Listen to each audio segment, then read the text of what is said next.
Hello everyone, let's start a special day with me. সেই ticket কাটা 3টা থেকে অপেক্ষায় ছিলাম আজকের দিনটার। মনে একটা ভয়ও ছিল বিকজ টিকিট কনফার্মড ছিল না, তবে আশা ছিল যে কনফার্ম হয়ে যাবে। আজকে সকালে উঠে যখন টিকিট কনফার্ম দেখলাম, একটা আলাদাই অনুভূতি হলো। আগে থেকে মোটামুটি সব কিছুই গোছানো ছিল, বাট লাস্ট মিনিট প্যাকিংয়ের কিন্তু একটা আলাদাই এক্সাইটমেন্ট। সকালে ঘুম থেকে উঠেই একটা চেকলিস্ট বানিয়ে নিয়েছি, সেই চেকলিস্ট ওয়াইজ আলাদা আলাদা করে প্রত্যেকটা জিনিস গোছাচ্ছি।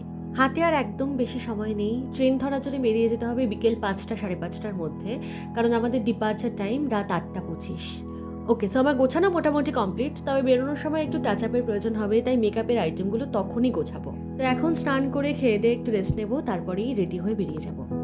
ওকে, সো চলো তাহলে যাওয়া যাক।